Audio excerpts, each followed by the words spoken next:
Your mother is close to a real breakthrough. One day, people will be able to revive their rotting produce because of your mom's Stranger Things video. She could change the world if she sticks with it. You may have noticed that Netflix recently released an animated Stranger Things series called Stranger Things Tales from 85, in which we see the gang between the events of Season 2 and Season 3 getting involved in other hijinks. Or you may not have noticed this because it hasn't done very well. I don't know about the US, but it very quickly dropped out of the UK top 10 on Netflix. It currently has a critic score of 61% and an audience rating of 55%, and I think those scores are pretty generous. It's not great. I watched the whole thing for the sake of maybe I could make a video about it, and I was forcing myself to reach the end of this show, which is never a good sign, but I do have a lot to say. And also a good question to address, because who is this show really for, and what exactly were they thinking, basically? So are you ready for that? If so, strap yourself in and let's get this started with a really cool train.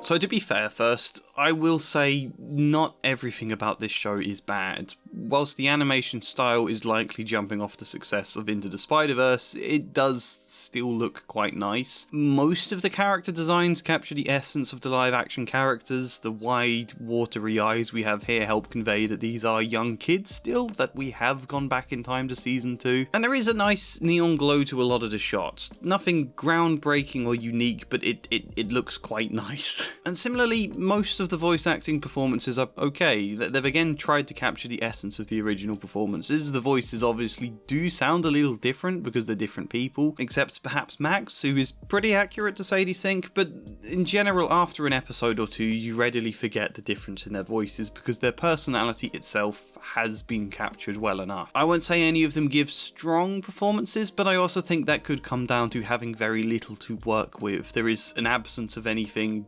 substantial in this show for a voice actor to sink their teeth into, and I think that makes it a lot harder for them to do a good job. And I think we do have a general problem in that they lack chemistry. I imagine they recorded each character's dialogue separately, each actor running their own lines individually in a recording booth, and that means you lose exactly what made a lot of the dialogue pop for the kids in the original show. Which is all of them half talking over each other in a very natural, excitable kid type way. You know, there were a lot of scenes, especially in Season 1 of Stranger Things, where you feel like the actors were just let loose to ramble on or bicker or bounce off each other as children doing whatever they think. And that gave them all such a sweet chemistry that you obviously lose when the voice actors aren't put together to play around with each other. And I think that's the biggest reason the comedy never quite lands in this show. It always feels a bit too stilted. The only performance I would say I didn't like specifically for what it was would be the voice actor for Dustin's, and I think that's because they were trying a little too hard to match Gaten Macerato's voice and not nailing the emotion or the expression needed for the actual dialogue as a result. Like, you can almost hear their voice straining to sound like Dustin more than to express what they need to. If that makes sense, it then doesn't feel natural. You were the HIC, Dustin. You can investigate this by yourself and die a horrible, painful death! Finally!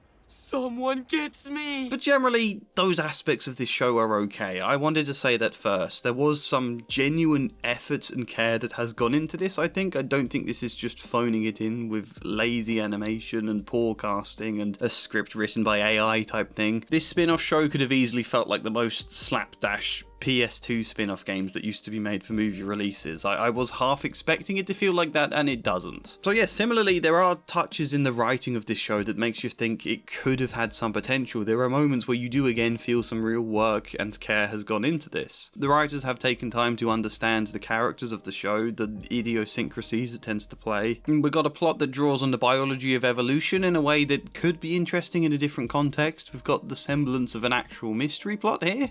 Remember when Stranger Stranger Things had mystery. That wasn't just what scientific theory will explain the villain's plan this season, but was actually who is behind this? Where has this missing person gone? What does it mean? And there is a bit of thought that's gone into the fun things you could do with Eleven. Like it's quite sweet having a moment where Eleven gets to try cheesy chips for the first time, or to stop Hopper seeing someone else she's hiding in the cabin by using her powers to hold them against the ceiling, to float them around behind Hopper. You know, that is pretty goofy, but for a slightly more kiddish spin-off of the show, that kind of thing could be really fun. When there's a big snowstorm, they then want to earn money clearing people's driveways by using Eleven's powers to push the snow away. That's kind of interesting, you know, there's a modicum of creativity there. Here is a character we have. What fun can we have with her powers? The season also has Will wanting to try out DMing a campaign for himself, which feels like a nice setup for the fact he does that in season 3. But unfortunately, that's probably all the positive points I have here. As such, what are the problems? You know you really came through for me yesterday. And none of it would have been possible without the 51% off World Anvil! No way! This is awesome! World Anvil! Yep, they are sponsoring this video. World Anvil is an online tool for game masters, for writers, for tabletop RPG players and world builders.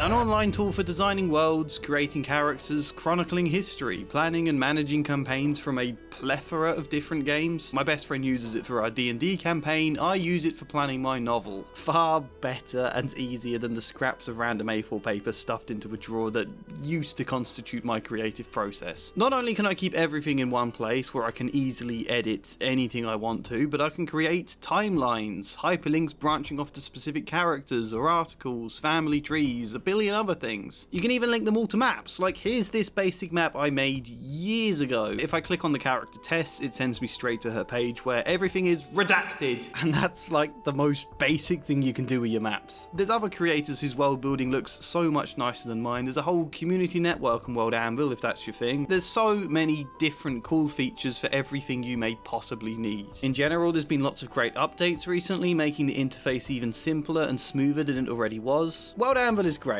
I am genuinely passionate. I hope you can hear that. And if you desire, if you crave, if you call to the heavens for a 51% discount, then use the code TREE, or click the link in the description or the pinned comment. And if you just want to try out the free version, then go for it. There's no time limit. Test it out for as long as you want. World Anvil.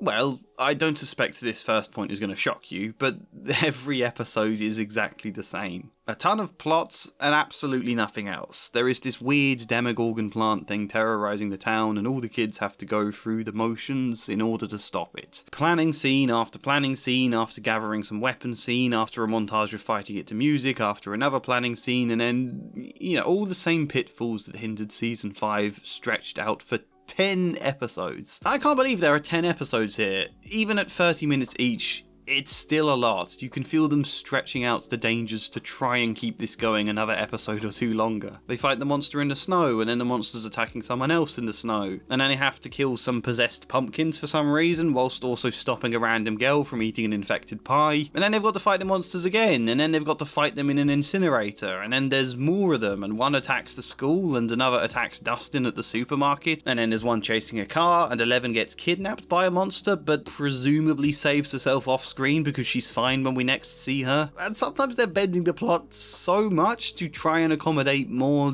dangers for the kids to fight that the dialogue literally sounds like an NPC giving them a side quest in a video game. Somebody help! My brother's gonna kill me. I dropped his ball and it bounced right into the tunnel. I'm too scared to go get it because I keep hearing things in there.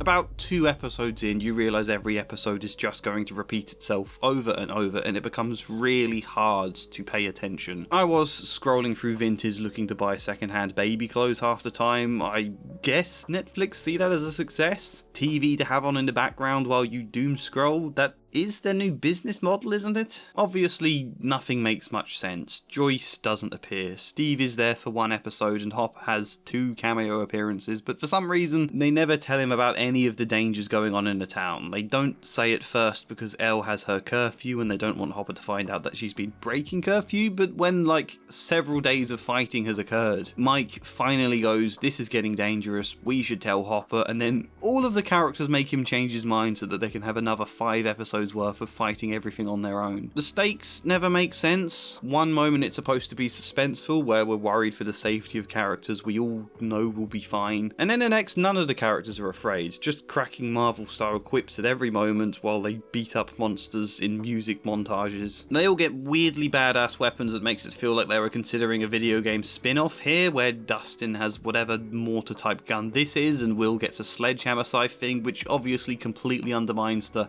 lesser weapons they get by season 4. If they had things as fancy as this now, you know? Not only is that undermining the kind of plucky underdog feel of these characters, but it does largely break what they get later on. Heart-to-heart scenes are often so rushed that the characters themselves don't even seem bothered. Like, Dustin has a semi-rivalry with a girl named Rosario that he feels bullies him. When he saves her from eating a Demigorgon-infected pie, he also gives her his jacket to take home because it's cold, telling her to wash it and bring it back the next day. I want that vest back clean! No tumble dry! But then for some reason the next day Dustin has to go on a long side quest with Rosario, going to her house to get it himself. My mom is mad that I gave my vest away, so I'm going to Rosario's to get it back. But you just told her to bring it to school. Why couldn't you do that? Basically, it's so the two of them can very abruptly bond over the fact they got bullied at school for the sake of having something that feels like a substantial emotional beat. You're a bully who threw punch on my new dress at Lindsay Molnar's birthday party. Would a bully have a dent here from a malicious seesaw incident? Would a bully have a bald patch from being dragged by her ponytail by the pep squad? Jeez.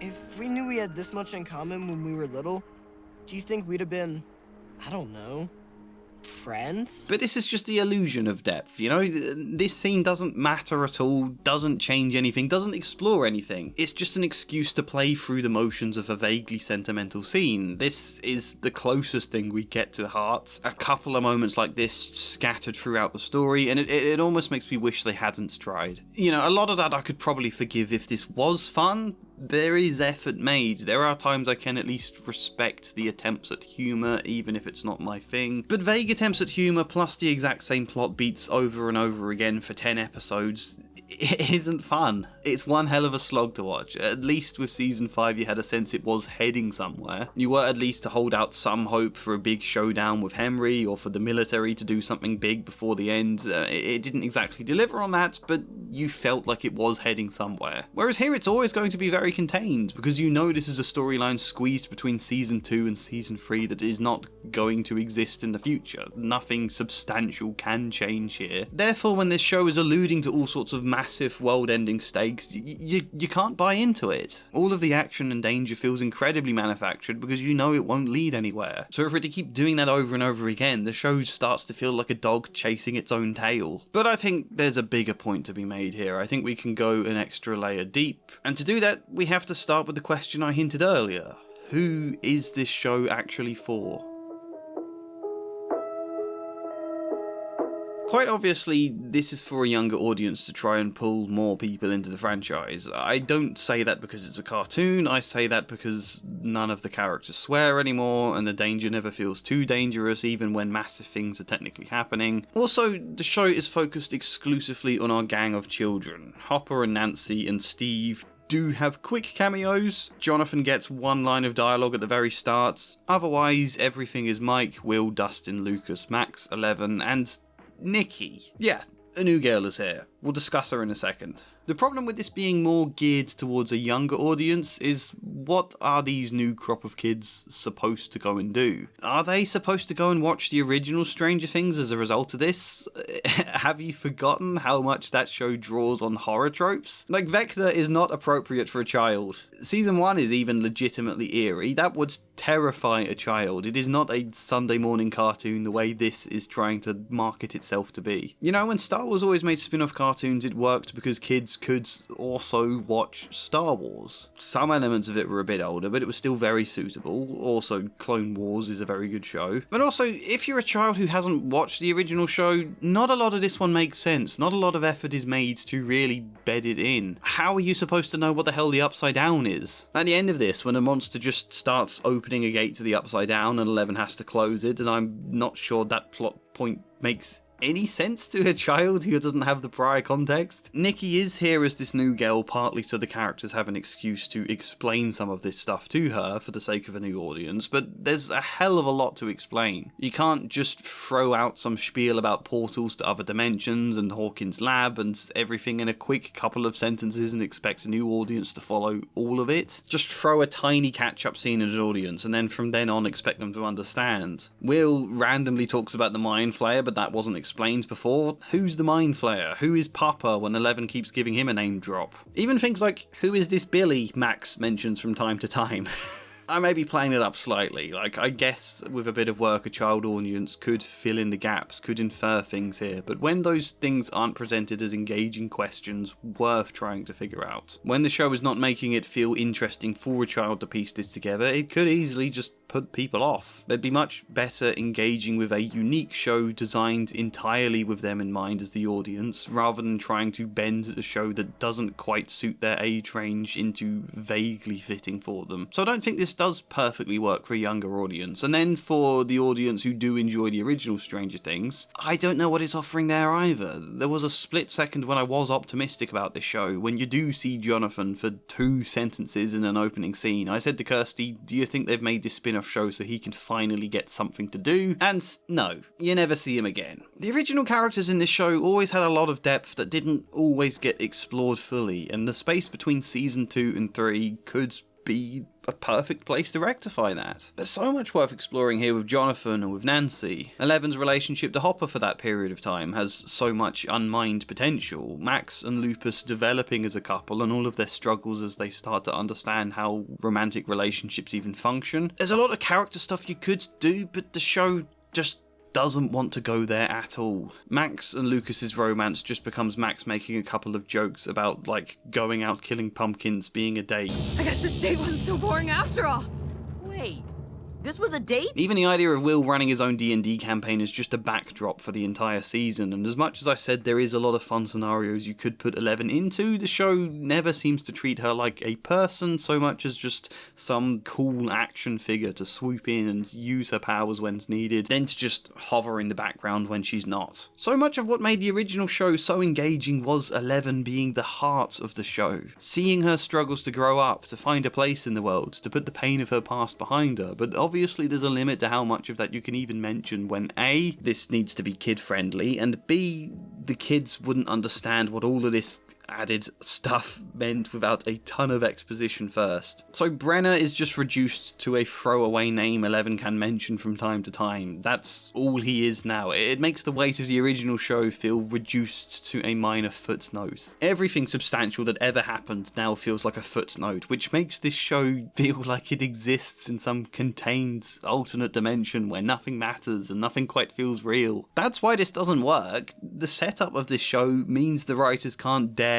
touching any of that stuff, but if they don't touch it, it becomes a weird elephant in the room that stops these characters feeling authentic. All of the stuff that's here that they're just not exploring. It'd be like writing a spin-off story for a young Batman where you're never allowed to mention the fact his parents were killed. It'd just be really jarring, and therefore they can only write in any character exploration whatsoever when it's introducing a new character, which is Nikki, the slightly abrasive punk girl who has moved homes so many times she's become reluctant to make friends, but then slowly softens and comes to care about this gang. That's just Max, isn't it? Is that not season 2 Max all over again, only a punk girl instead of a skater and without Billy as a stepbrother? Even the same beats of Mike not liking her the way everyone else does. It's the same story, just told less convincingly and with a really abrupt ending, because we know Nikki won't be in season 3 of the show. She has to somehow disappear and never be mentioned again. Therefore, this whole arc of her learning to open up again and dare to make friends instead of holding herself back out of fear that it would hurt more if she did move town again, that's all obviously going to end with her moving town again. Except it doesn't end that way. I must have been scrolling through Vinted for this shot where her mum is unloading the moving boxes from the car again. They've changed their mind. So it ends with Nikki, finally now an accepted member of the group,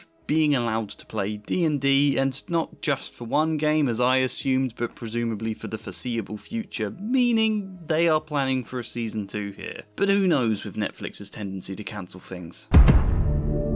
We also have to obviously ask, who is this show for in terms of an appetite for it? I don't think the ending of season 5 has left many people eager for a spin-off show right now. You know, it all frustrates me because there is some potential here. When the show is called Tales from 85, it does annoy me that there aren't tales in the plural, it's just one tale. This show could have very successfully been like 6 episodes or so of unique, contained storylines involving some of the characters with lower stakes for more space for character exploration. Like an anthology series with little tiny mysteries, you know? If individual episodes were focused all on individual characters, there would be more space to add in a lot of the context to then explore a lot of the person, whilst it still being able to make sense to a new audience. You know, you can have one episode as a half comedy all about Mike and Eleven navigating their time around Hopper, using her powers to sneak Mike in and out, with then some much more contained danger mystery that could almost be like an episode of Scooby-Doo. Or one episode is all about Max and Lucas finding their feet as a romantic couple, with a bit more about Billy going on. You know, there is a bit of an episode in this show where they have to break into an office of a conspiracy paper, The Weekly Watcher, to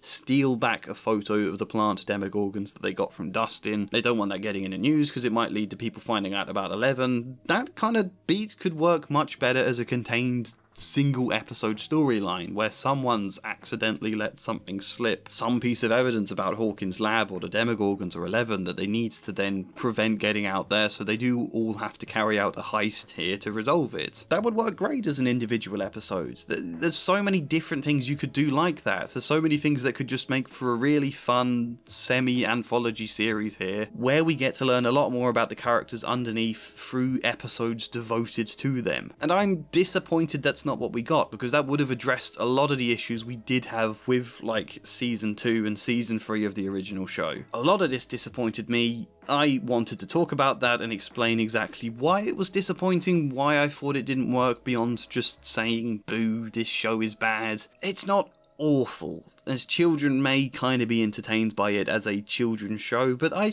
think kids deserve better. But let me know what you think. Like the video if you liked it. Subscribe, maybe support me on Patreon, either as a paid member to get access to the bonus stuff, the credits, and joining the Discord server I have, or becoming a patron simply as a free member, because a free membership to my Patreon is the best way to get notifications about all my new videos. YouTube itself is not consistent at alerting anyone about new releases, Patreon is, so consider that if you're interested, if you do want to keep in the loop. I know some of you still wanted me to make a video about season 4 of Stranger Things. I never got the time to do that earlier on before season 5 came out, and it might be a bit late topical wise to do it now. I doubt the algorithm would promote that video, but on Patreon it wouldn't matter. So if people do want that, please let me know.